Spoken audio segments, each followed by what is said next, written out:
Hey guys.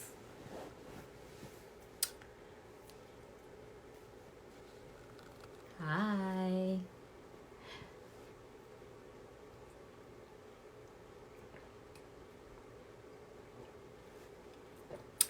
Hi. Welcome. Welcome. Thank you for watching. Thank you for tuning in. We are waiting on Hair by Glenna. Ms. Glenna is going to be our stylist du jour or of la semaine of this week. We're going to be doing our get hair educated, and here Glenna is here.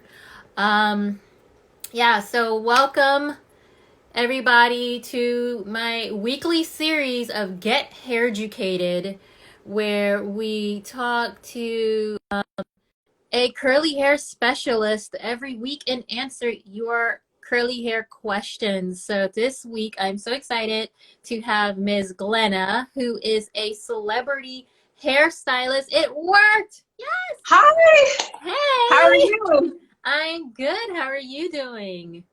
Good, good. All fresh, all nice and fresh for you. Me too. Me too. I show people how I refresh my hair right before my live so my hair could be nice and shiny and popping for them. It looks So gorgeous. thank you. I was thinking before we went live, I was like, we've never met, but for some reason, I feel like if we met in person, I'd be like, oh my God, hey girl. Me too. You're so cool. I think it's just maybe the vibe, the energy that's there, maybe. I think so. And you're asking me like, how are you feeling? How was your time with your sister? And I'm like, that is so nice. Like people don't always ask you how you're doing because they really want you to tell you how they're feeling, right? And I felt like you genuinely wanted to know how I was doing. So thank you. Yeah, no problem. No problem. So, you guys, this is the weekly Get Hair Educated series with a curly hair specialist. And this is Glenna, and she is a celebrity hairstylist. I'm so proud. Like, I love saying that. Like, it just makes it sound so fancy. Tell us a little bit more about yourself. So my name is Glenna Sandy. I am the proud owner of a mobile hairstyling service. I'm located in Toronto, Ontario, Canada. And so I'm a freelance artist, but I'm also represented by Textured Management, which is run by Felicia Leatherwood. Whoop, whoop. Which, We love her. yes, which is where all that celebrity hairstyling title comes from, because I joined her team just last summer. Nice. Yeah, so Okay. I do mainly protective styling with my clients. I show them how to maintain their hair at Mm-hmm. home. For the most part, if they're looking for a salon service, I have salon owner friends that I refer them out to. But I find it's quite interesting. So there's a pocket of people who actually don't like going to salons. So I've attracted that clientele, and they prefer more private service. So Mm-hmm. they come to my downtown location, or I go to their home to perform the services. Nice. Yeah. And you give them that nice one-to-one, Yeah. personal like, and I really prefer that. Like, I don't need you to come into my house, but like if it was just like me and you, like just that, and not like a whole bunch of other people, that way we could just like vibe and talk and do hair and kiki, and Yes. get that personal level of service. I think that's amazing. Yeah, definitely. I mean, there's definitely like a time and a place for everything. Like when I used to go to a stylist when I was a kid, I liked it sometimes, but then other times I was like, oh, I'm not in the mood for a salon right now. I wish I could just get it done at someone's house, or they can come to my house. That'd be great. So Yeah. that's what I offer, and I think it's pretty cool. So, I mean, I don't want to say it's like a niche business, because a lot of stylists, that's how they work out of their homes, or they go to their clients anyways. But it's Yeah. pretty cool. I also love just styling natural hair. So that is actually my specialty. But Yeah. the way how things have been going, a lot of people are interested in protective styling, Right. so that's where my business has seemed to have shifted to for the most part, you know. And So for I see you, some people on here. I'll just say hi quickly. Hi, Textured. Hi, Stephanie. She actually does a yeah, really big here in the fall. I have some nice. friends on here. Hi. Exactly. I love when it's like you see those names pop up and you're like, "Hey guys, like we haven't met, but I love you." But Yes. so explain a little bit about what a protective style is for you as a stylist when you're doing, because everyone has their own ideas of protective styling. What is your idea of Okay, yeah, I know. I've heard so many different things. So it? basically, a protective style is when you kind of no longer have to style your hair, like your hair is not out. Like, see how your hair is out and it looks great? That's not a protective style. That's just you sort of rocking your natural coils. But say if you were to twist it up with just your own hair, no extensions, that would be a protective style too. If you braided it, basically anything where you sort of lock the hair away into some sort of twist style or braid or bantu knot, Chinese bump, anything like that. And then of course, once you add extensions in as well, that's just adding to the protective element of it. Okay. And what's the benefit of doing protective styles? So I always say this in a lot of my posts, there is no benefit to doing a protective style if you don't like moisturize or hydrate while it's locked away. But if you are moisturizing and doing all of that stuff, major benefit is that you get to retain a lot of the length that you get Okay. for the duration of your style. So like say we did braids or like twists and you left it in for like 6 to 8 weeks. And I usually tell people don't, like try not to leave your braids in more than 8 weeks. I know Okay. people push like 3 months, but I'm like, if you must do that, please maybe get your hairline redone so that the hair is not hanging off. Because like with Mm. gravity and then it's heavier, it's just pulling down. So you don't want that. Right, right. So it's always good if you can sort of get your hairline refreshed so that you don't have to worry about like damage that may occur at the hairline. But yeah, so it's mainly length retention and also, giving yourself a bit of a break, like from Okay. styling, you Yeah. know, sometimes you just need that break where you're like, okay, maybe I'm gonna have like a busy period at work. Maybe I have to get up like super early and maybe I have like less time for styling for like the next month. I don't know. It depends on how long, Right. that's for. So those are just some of the benefits. I mean, the thing is, I always know if my clients do a good job uh, with moisturizing while the protective style is in by how their hair feels once that style is out. Right. So like once you take out your braids or your twists or your crochet braids or your full locks, or even just your own hair with your twist, your hair it shouldn't feel dry. It should feel pretty moisturized. And if it doesn't, it means that you probably weren't spritzing it. Like Hmm. I'm not a big advocate of braid sprays, but I do believe in like spraying with water or rose water, or I know a Hmm. lot of brands Love have this water. their own refresher spritzes as well. So like if you use any of those, on a daily Right. basis or every other day, that's a really good way to hydrate. And I think like one of the things like I've thought about is like when you put your hair in braids, especially with, extra hair, wouldn't it make it harder to get that moisture to your natural hair when you have like other hair mixed with it and it's in a braid? Definitely, but it all comes down to the prep. So this is what I've heard because not that I grease up my clients with this product before, but I always put some sort of like base in, whether it be like a shea base or some other butter that they like, just Hmm. so that when we go to like braid or twist, it's locked in. But you'd be surprised because I've had like clients who've worn lock extensions. Hmm. I've told them, hey, like make sure that you're spritzing. If you feel that your scalp is getting a little bit dry, you want to add something to that. Maybe some people are pro oils, some people aren't. But if you're someone who likes oils, you can use a little bit of oil after you like wash a protective Wash style, it. just a little bit on the scalp.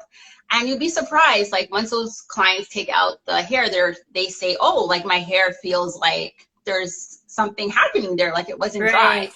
So somehow, like the product makes its way, down into the hair. Into here. And so it's interesting because some people think like when they put in a protective style, like that's it. They don't ever have to touch their hair, don't have to do anything anymore. Like they're free of their hair for 2, 3 months, but there's still some sort of maintenance that goes Yeah. into it, a daily thing. Because it's like you can't just, it's not like a wig where you just put it in a cap and then you take it out when you're ready. Like your hair needs a little bit more than that.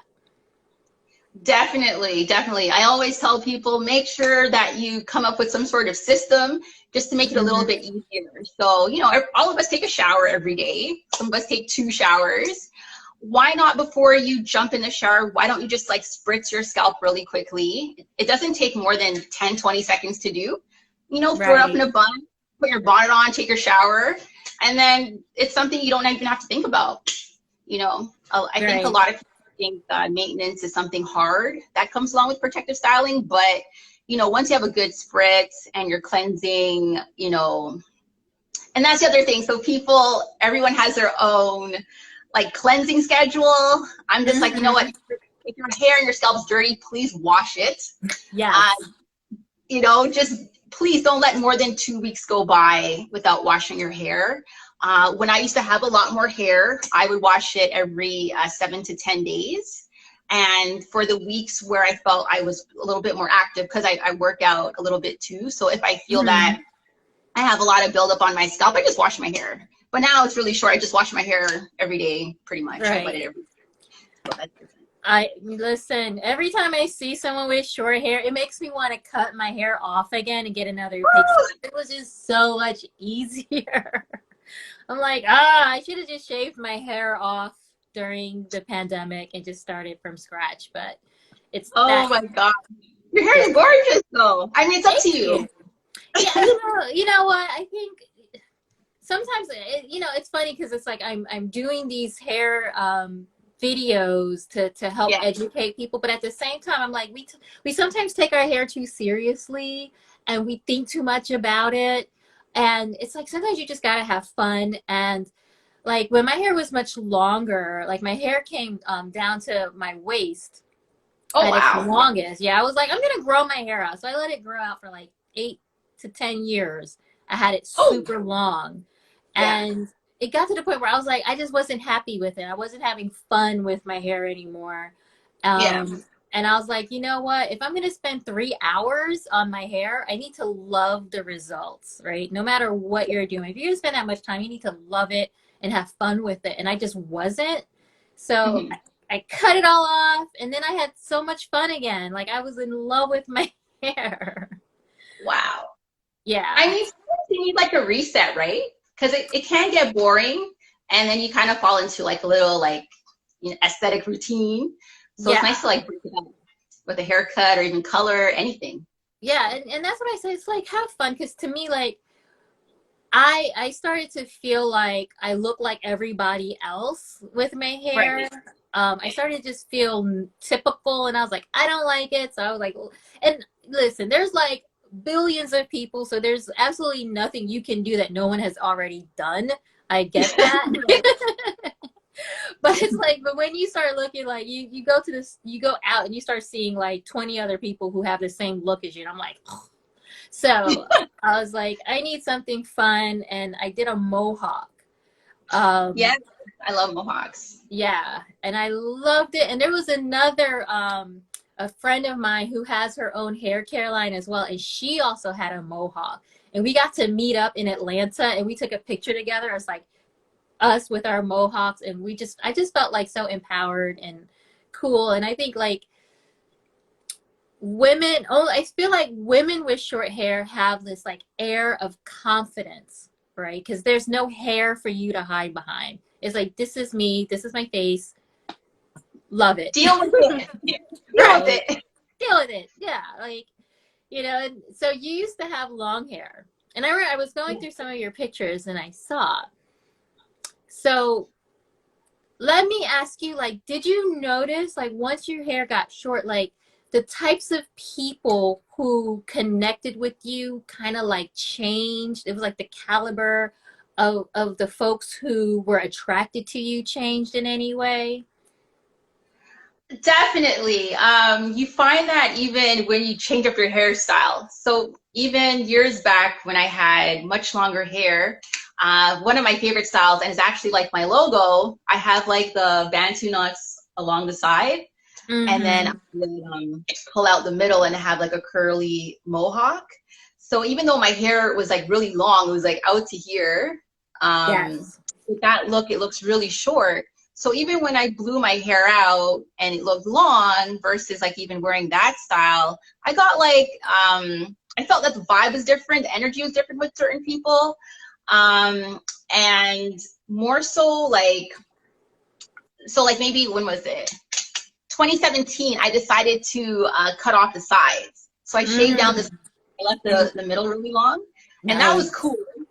And I think people thought, oh, like G is really edgy. Like, what is she? Yeah. Like, is she gonna be the same? Is she gonna be this? And I'm like, I'm the same person. And then a couple of years after that, I decided to just even it out. So I just got rid of the length in the middle, and then I was just wearing it really short. And then last summer, I got another stylist friend of mine to just cut it off, like just cut it down. Nice. And then I went blonde, so then that added a different element of how people perceive me. It's so like, it's so interesting. And then people ask, oh, do blondes have more fun? And I'm like, I don't know, I'm always having fun, but I think it maybe it's your attitude, and maybe it is your, I don't know if it is your confidence, but there is Something. something about just being exposed, even Yeah. like having your hair like slicked back, like it's off your face, or everyone can see what's happening around you.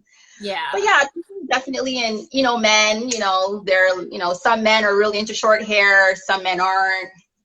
To be honest, I don't care what men are into. No, I just do what I want to do. And whoever you attract, exactly. you attract, and that's who you're supposed to end up with, I guess, right? So Right. No, I tell whoever I'm dating, I'm like, do not get attached to my hair. exactly. I'm like, because this may not be here, and I'm not gonna ask permission to do it. Like, I get it. Like, I understand, like, people who are married, and sometimes things like husbands get a little attached to their wife's hair and they get A upset. But lot. I like, do not get attached to this hair, because it is. I completely believe in bodily autonomy. Like, I'm gonna say something radical. I don't like beards. I am not a Oh, beard person. Like, I think they look nice in pictures, but I don't want to date a guy who has like this full on beard thing going. And for one, I need to see your face. I need to know what your chin is doing. oh my God, that's like unpopular opinion of 2020. It is. Oh my god.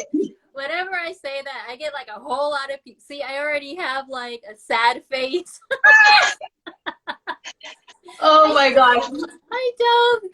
But you know what? But if I like my man, if he was like, Scarlett, I want to grow a beard, I'd be like, you know what? It is your face. You do what you want with your face. I won't. I'll deal with it. I'll accept it. But because I'm not, because I don't want you telling me what to do with my hair. I can't tell you what to do with your face. Is basically my point. Like, it's not my preference, but yeah, a well groomed beard. Yeah, I like it when it's like little bit of like that stubble, not so much that it hurts your face when you kiss, but just enough that it's like Right. soft. But the whole like Yes. ZZ top, and they like start straightening their beards. I'm done. I'm done. Where do you like beard products? Where it gets to that point where you need like a beard oil and a little brush and all that. Right. I'm It's like, interesting, right? So, yeah. I mean, ah, do you, it's your face. I'm just saying, it's not, I know it's not popular. Like, I just don't like it. And I think it's just, I just need to know I just need to know you don't have a messed up chin. That's all. Just show me a picture of your face without.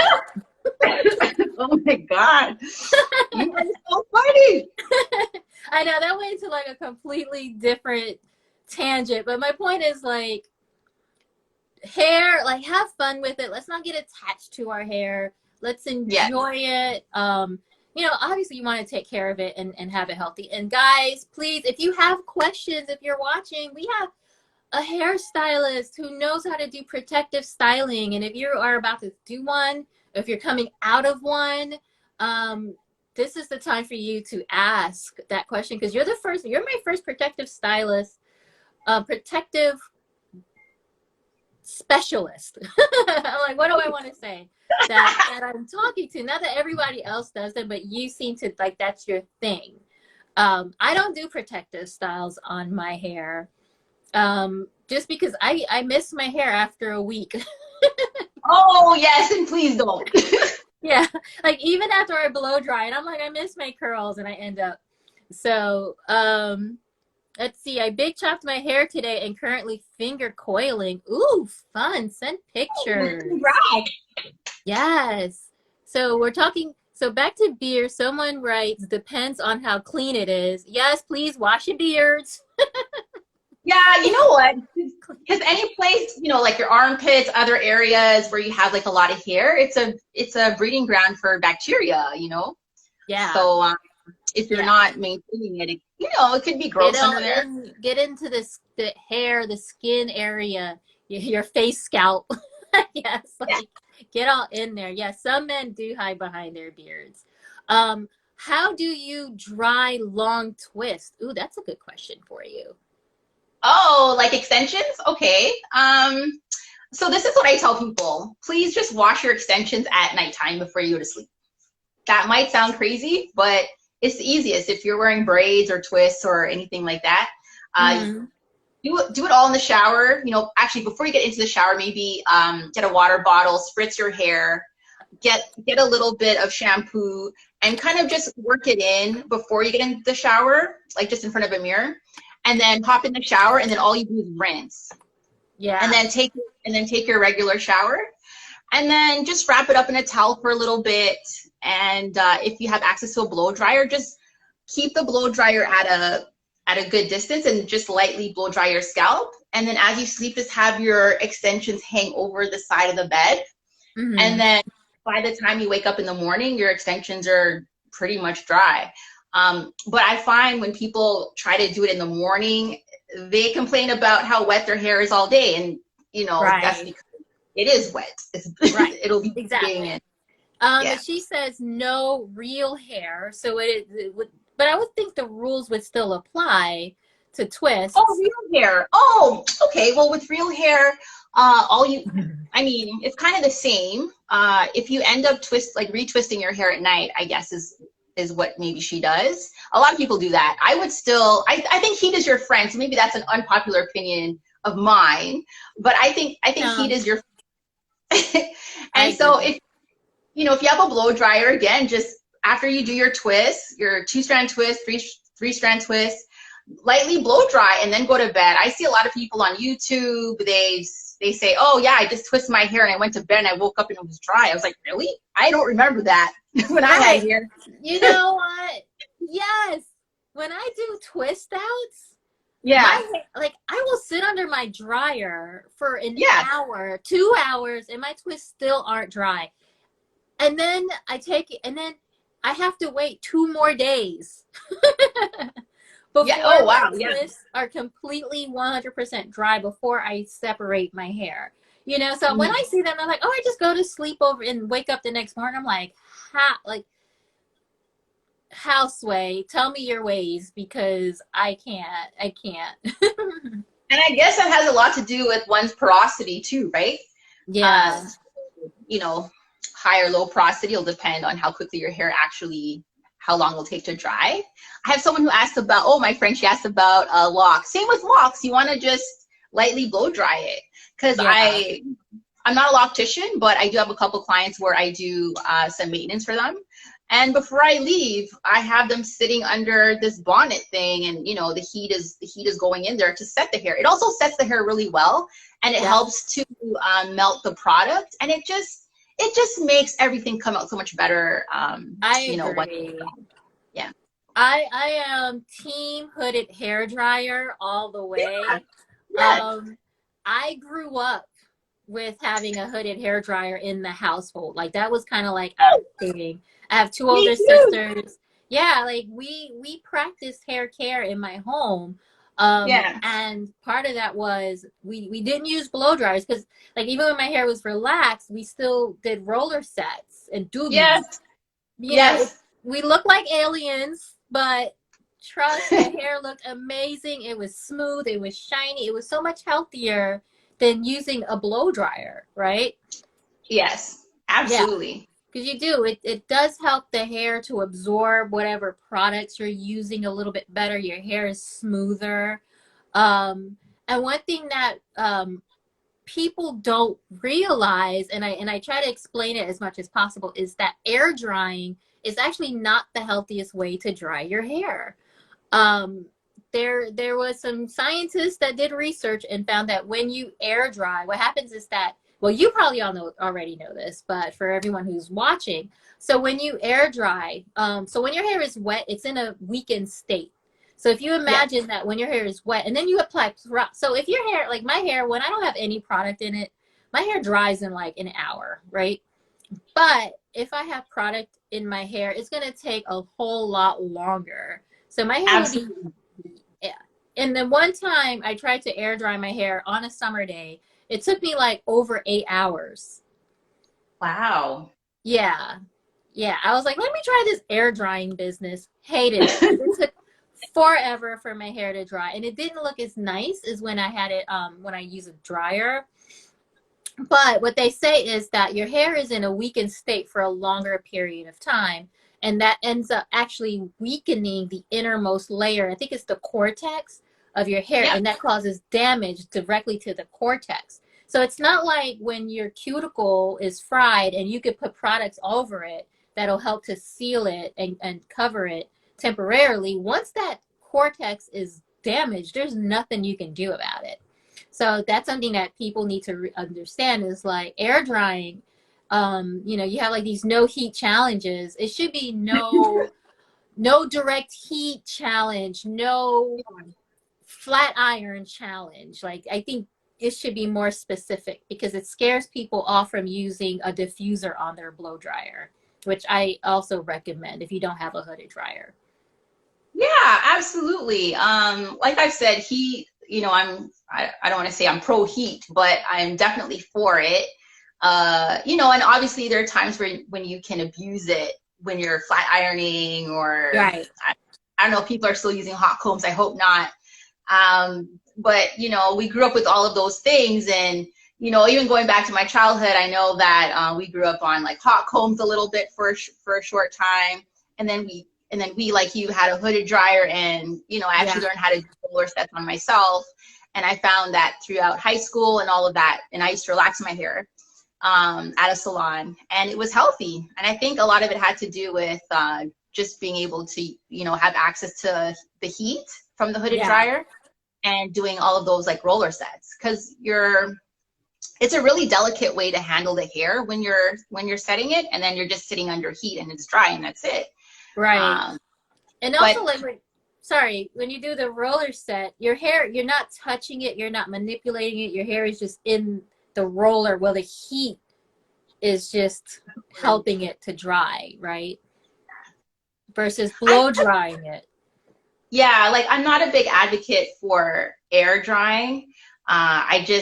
It's just for me, it's always just taken too long. And to be honest, I don't like the result as much. I find when I even sit under a dryer for like 20 minutes, it makes a big difference in what my twist out will look like. So, Yeah, I agree, definitely. Like, my hair looks a lot shinier and smoother when I sit under a hooded hair dryer. Like this time when I dried my hair today, I used yeah, my diffuser with the yes, blow dryer because I needed it dry faster and I wanted it to be fluffy and big for today.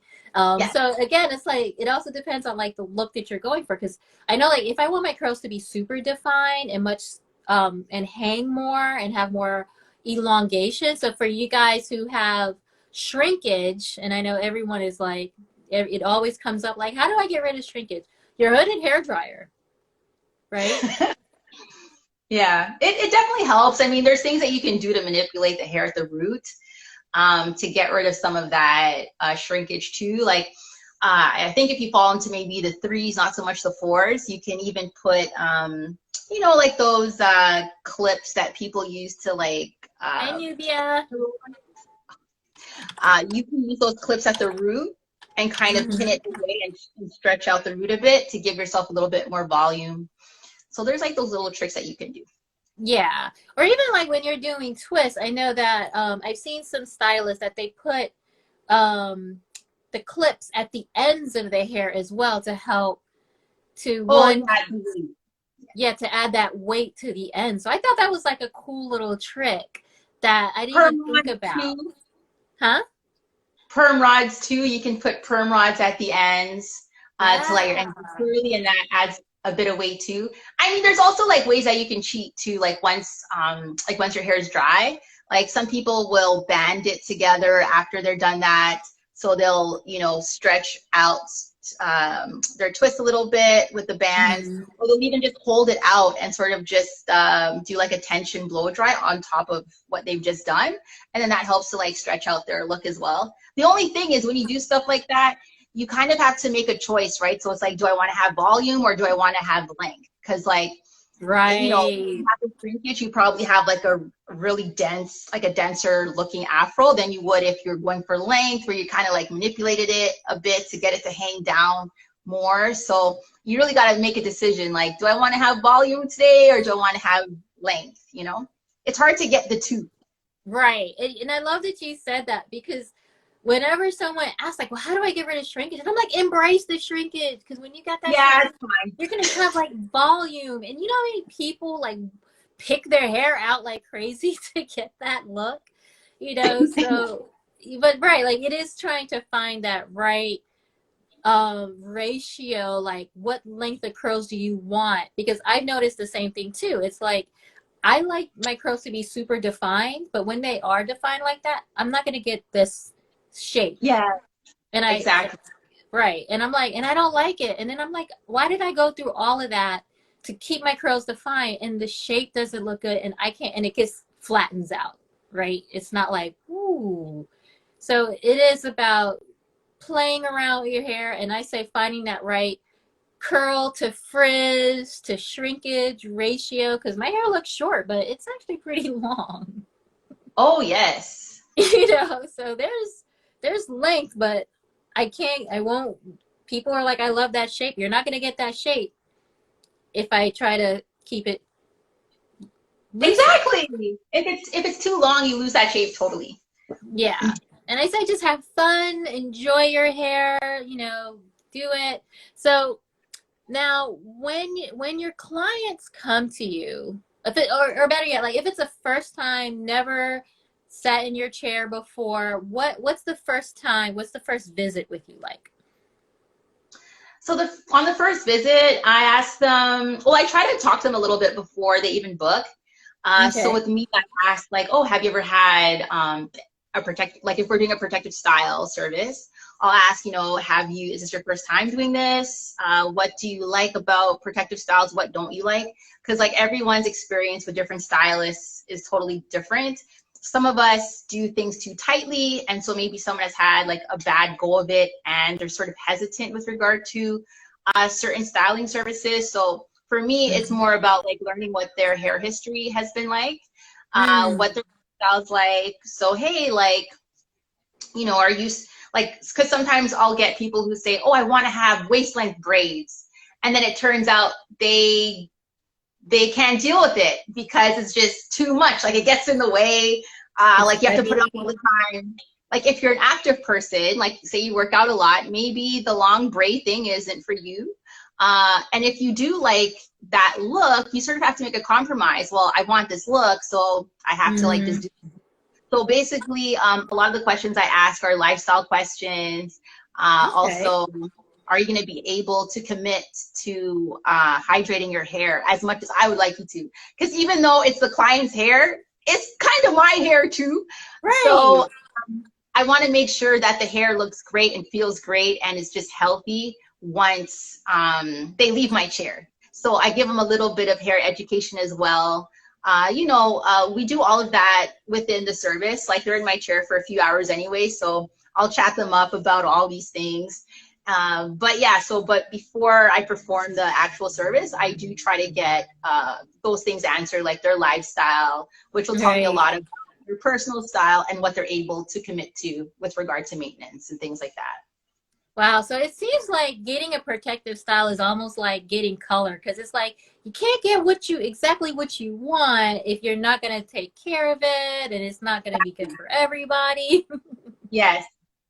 Yeah. Especially if you're someone who doesn't like to do hair masks, doesn't like to do any extra treatments to their hair. I would not suggest going blonde Right. or anything over for hair people on here, anything over like a level 7 or 8, right? Because that just takes a little bit more care to maintain so that you don't end up with breakage and like all that sort of thing, Right. So Because the it's like we, consultation, I think, because it's like we want it, but then we have to realize, like, oh, you got to take care of it. Like, you can't just, yeah, you know. that And I remember actually once a couple years ago, I gave myself faux locks. You can see like the picture here. Someone did a, hold on. Oh yes, cool. Yeah. Yeah, yeah, looks So I good. had the faux locks and I loved it for 2 days. Oh no. The problem was like it was again it looked great and people thought they were real, but when I tried to sleep it felt like I had rollers in my head because it was like, you know, uh Yeah. I guess like I forget like how I put it in was kind of like what is it, end of like I braided my hair and so I crocheted it in, you know, like I did like the crochet thing, so it was Right. heavy and it was like all this hair. I was like I can't, so I took it out after a week because it was Right. just so much, and then forget it, like trying to get in the shower and I'm like piling it up, you know. It's like it looks good but it's like it's work. Yeah, it's like people, I think sometimes we don't understand, like protective styles are beautiful in the photos but in reality it's still going to be some level of work to it. Yeah, yeah, absolutely. I mean, Yeah. and that's, like I was able to convert one of my clients back into braids because she had like I guess a similar experience. But with her, her braids were just done too thick. Like the person just used a lot of hair per Yeah. section. So it was just so much mass. And like she had to sleep with the braids all like laid up. And it was just like really uncomfortable. So I think like she only had it in for a few days.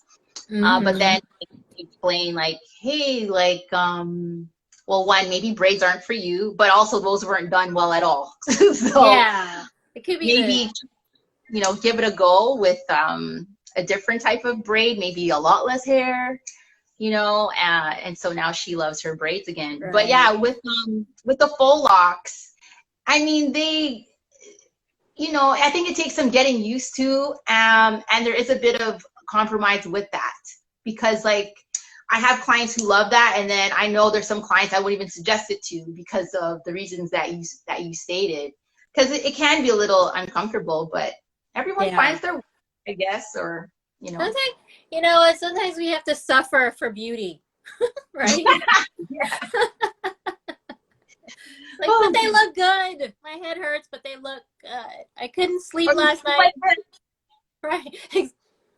Exactly. or don't sleep. You're just up. You know, I think people just don't understand the struggle that we women go through. Like it is just It's a lot. It can be a lot. it's a lot. We do the most. I say that, I'm like, black women, we do the most sometimes. Sometimes just take it back a bit. Take it back. Let's get back to basics. Make it easy on us. You know, let's not give ourselves too much. We're already busy. We already have so much going on in our lives, and then we got to add work to our hair to it. It's like, why? Why? So now, when someone is taking out their protective style, what should they do? So we talked about the before, the during, and now the after. Now the after. Well, first of all, please book off some time. I think people really underestimate how long it'll take to take out braids, twists, crochet, faux locks, weave. I don't perform weave services, but I think people really underestimate how long it'll actually take. And maybe get a audiobook ready or some sort of Netflix some sort of something you can listen to, keep yourself occupied, because you're going to need a comb, a fine tooth comb. You're going to need scissors and patience. You're going to need so much patience. So your time, so like as you take out each individual extension, whatever it is, you want to actually fan it out, because what you'll find is, for anyone who's ever had extensions, is that there's always going to be a little bit of debris caught at the root where the extension meets your hair. And you know, this happens whether or not you've been washing it a lot, or you know, if you were hydrating, moisturizing like you should have been. There's always just going to be a little bit there. So you know, as you take out one, you want to make sure that you fan it out, and then you'll actually see the dirt right there, and then you want to just slightly comb it out. And that little step there will save you so much headache. I've heard stories where people just take out the extension and then jump in the shower. Okay. Whoa, don't. That would probably be me. Oh my God, no, because what happens is we shed about 50 to 100 hairs daily. And so just think of all of the shed hair that's just locked into the extensions. So you really want to make sure that you take your time and just comb through each one, and you'll notice that the debris comes out and also the shed hair comes out as well. Yeah. You know, and you'll find, you know, you'll jump in the shower, wash your hair, and you'll, you know, as you're detangling, you still might have a little bit more hair come out, you know, as well, because you didn't capture all of it. Right. So should they do like, should you do like 2 shampoos just in case? Like, oh yeah, absolutely. Always do 2 shampoos. Really? You're always going to hear that from a stylist. We're always going to say, we're always going to say 2 shampoos. Okay, why? Okay, so this is I know a lot of people pre-poo. So if you're not a pre-pooer, it's a are you or not? No, I just thought it was funny. Oh, it's a funny word. I know a lot of people are into that, where they'll, like, you know, use coconut oil or maybe mix that with conditioner for their pre-poo, and that's really good because it helps to loosen up the oil that's on your scalp. And so if you're doing that, you're okay to just do 1 shampoo.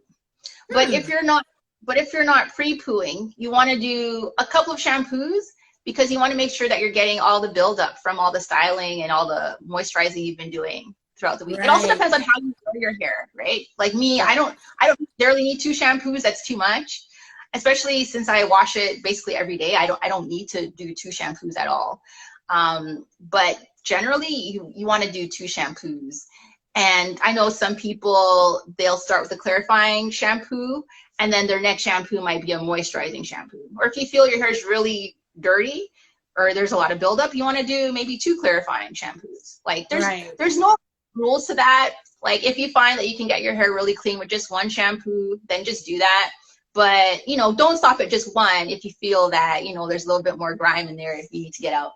Gotcha. Okay, that makes sense. And I think, you know, there's been like this war against shampoo, right? I know, it's crazy. It's so crazy. And you know what? I'm just gonna say I blame the curly girl method on that. That's what I blame, because people use that as their Bible and not like as just a simple guide to help them. But it's like there are so many people who were just like, oh no, I don't shampoo, I only low poo.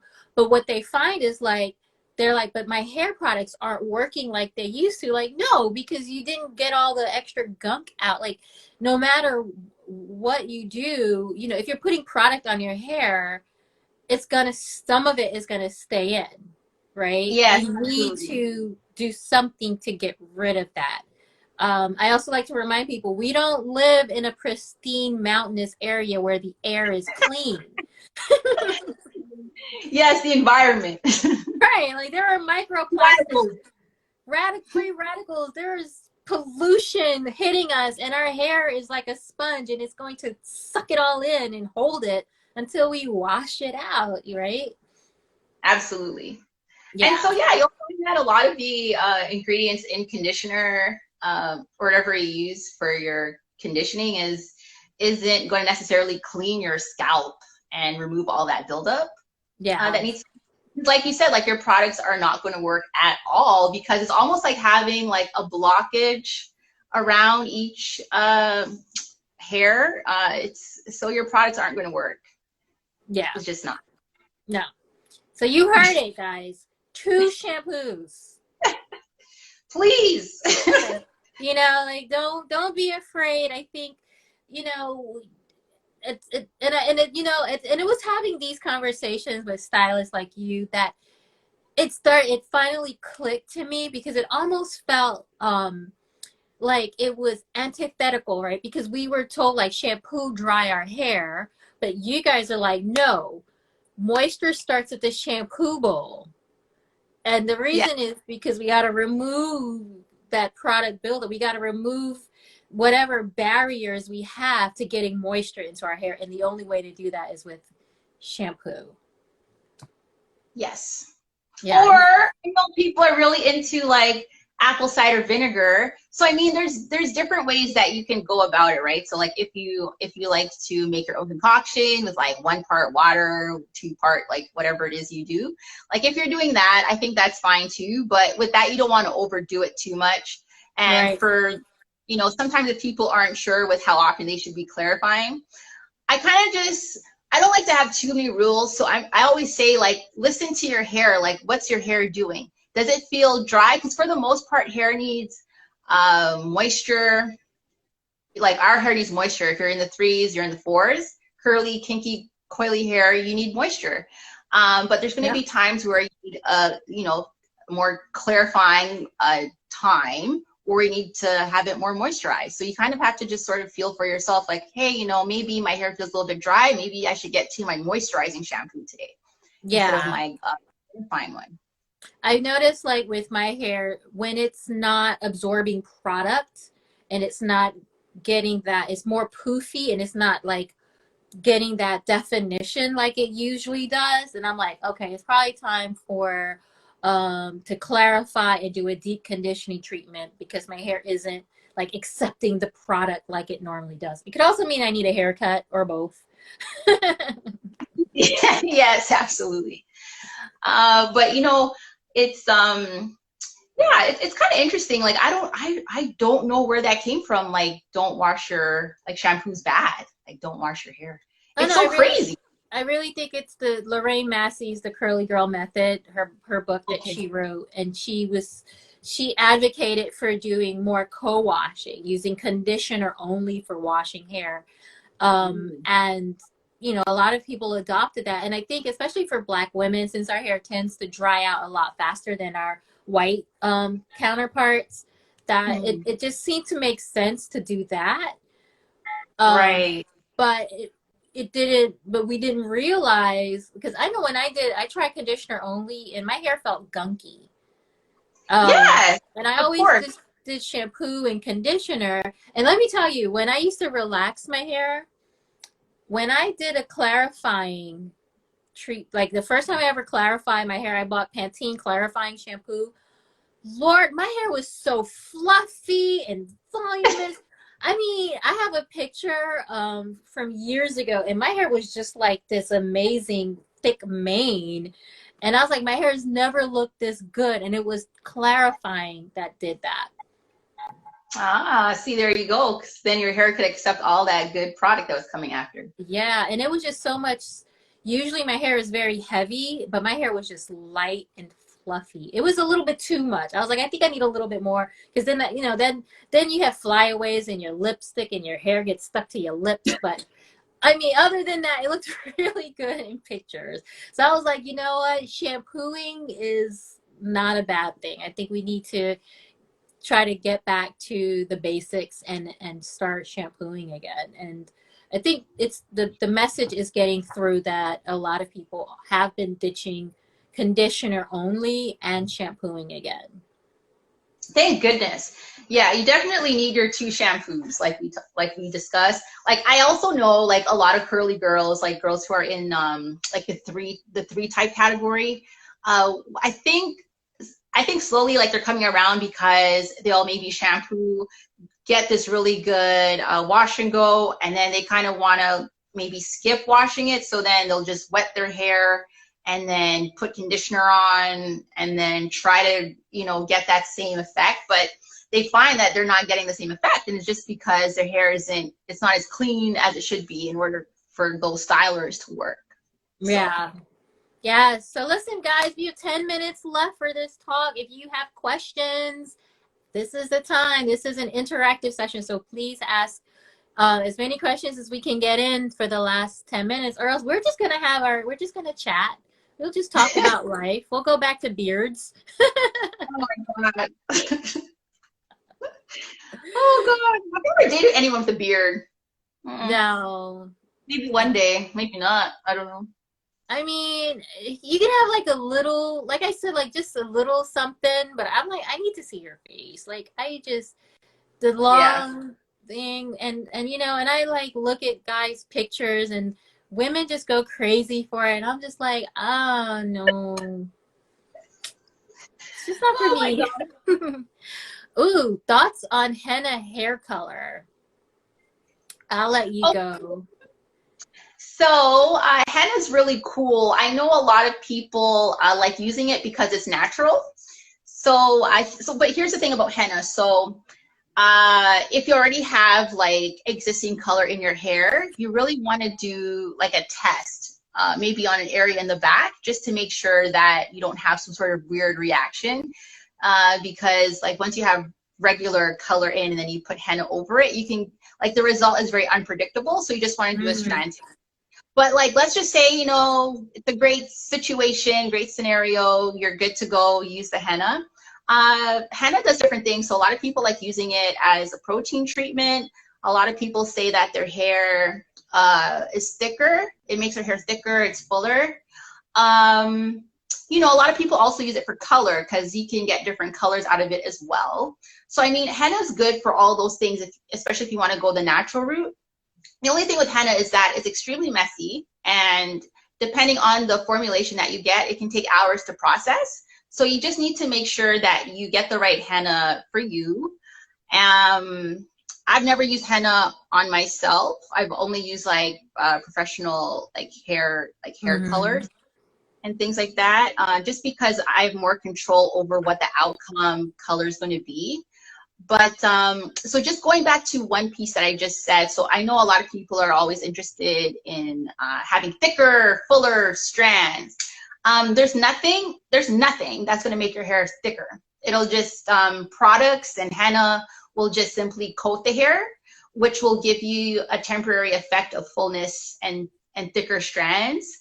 But it's not, it hasn't made your actual hair grow out of the follicle any thicker. Like what you're with is pretty much what your hair is going to be. And then as we age, our hair, like our bodies, change over time. So like, I know for myself, when I was in my 20s, I had this huge, thick, dense afro, you know, and you know, my hair has changed a little bit over time. It's not due to any sort of like abuse, because, you know, I take care of my hair really well. But like, yeah, so our hair will change over time. And as we age, our hair will, for some of us, will thin out a little bit too, right?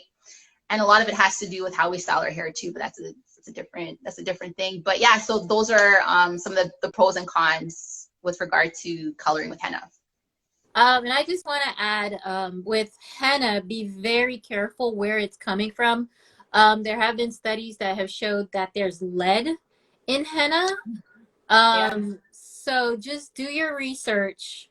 These are things that we don't think about when we see products on them, like on the shelves, that they're not tested. So I would just say, just do the research and see, and you know, ask the manufacturer if you can, and ask them if there's any lead in it, because that has been shown to have some sort of amounts of lead in henna products.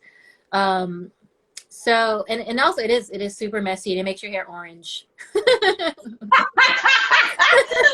Oh gosh. Question: do you do a deep condition first, then shampoo your hair? I mean, the general order of things is you want to cleanse first and then condition, because your shampoo really is the star. It's an overlooked star in the whole like process. So you want to shampoo really well, cleanse really well, and then you want to follow with your conditioner or your hair mask or deep treatment. A lot of people will shampoo, condition, then use a hair mask. Like, no, like if you're doing shampoo and conditioner, just do that. If you're wanting to do like a heavier conditioner that's a mask, then do that. You don't have to do a conditioner and that, you know? So like one takes the place of the other, but yeah, the general order is shampoo and then condition. There's no need to do a deep treatment and then shampoo and then another treatment after that. So what if someone did a hot oil treatment and then shampoo? Would they want to condition again after that? Or could they just do the hot oil treatment and then a shampoo? Definitely. So I believe like if you're doing that, like a hot oil treatment, you know, that also acts in the same way that a pre-poo would. Like it'll help to loosen up all the dirt because it's an oil and oil sort of mixes together and it'll separate. So you definitely want to shampoo that out and then you want to follow with a conditioner or a hair mask. Gotcha. Okay. I used to do pre-poo treatments. I haven't done them in a while. I don't know. Maybe I'll try it again. I used to just take coconut oil and mix it with like a cheap conditioner, you know, like Suave or something, and just leave that. And I would do that and just leave it in my hair all day, and then I'd wash my hair. And I would do that when I knew I didn't have time to do a deep conditioning treatment. And it seemed to work out. You know what? You want to be careful of that, like leaving it in for. I know a lot of women do that. Like they'll leave a conditioner or like the pre-poo in their hair for like hours. But that also, like we actually touched on that before. So remember when we were talking about like air drying and how your hair is in a weakened state for longer? Yes. It kind of applies to this as well. So like maybe no more than an hour, to be honest. You don't need more than that if you're just gonna like let it sit. And then you want to just rinse it out and then, you know, shampoo and condition. Right. Because sometimes you're like, I did this for 2-3 hours and my hair didn't feel any softer. My hair is drier, but it's like you probably left it in too long, right? Yeah. And then you find sometimes that the hair can feel not like it's disintegrating, but it feels almost, it can also feel like it's almost too soft. So you don't want to limp. Yeah. Yeah, so it gets really limp. And I tell people, I'm like, it weakens your hair over time. And but they're like, but my hair looks so much better when I air dry. I'm like, all right, you know, don't listen to me. just don't blame Wonder Curl when that happens. You've been warned. Don't blame my products. Oh my God. That's all I gotta say. Okay, we have one last question. Any tips for handling transitioning hair? Oh, one of my favorite topics. You want to be super gentle with it because you have competing textures on one strand. So you have like your straight end and then you have like the new growth that's coming in. So you want to be extra delicate with that. Make sure you have a wide tooth comb, a detangler brush. I know Wonder Curl has a great detangler brush. Yes. There are other brands that have them too. But you want to make sure that you have the right tools so that, you know, as you work through your hair, it's just a lot easier for you to do. And yeah, I mean, but if you're looking for like hairstyles, like suggestions for transitioning, a lot of like rod sets are really good and really cool and will sort of get you used to having like the look of like curly hair or like textured fuller hair. And that will like slowly ease you into that. Or you can go the protective styling route and end up with braids or twists and all that. But I think it's always good to experience your hair at each point. So if you're able to, you know, do a flexi rod set or perm rod set or bantu knot outs or braid outs and like do like updos and, you know, tuck it in at the back. Like there's so much you can do while your hair is transitioning, and a lot of people don't think they can. They think they can just throw in, but there's a lot you can still do with it. And I just want to add that I have a full 1-hour webinar on the Healthy Hair Summit website that I did with another stylist. So if you want more information on transitioning, you just go to summit.healthyhairsummit.com. All right, we only have 40 seconds left before we get thrown off. So thank you guys. So check out Glenna at Hair by Glenna, right? Yes. And this is Scarlett. I am Wonder Curl. Thank you, everybody, for tuning in. Glenna, it's been a pleasure. Thank you so much for your time and your Thank you. information. We appreciate your education. Thank you so much. Thank you. This was fun. It was an honor to be on your live. Aw, thanks. Right. Bye. Bye.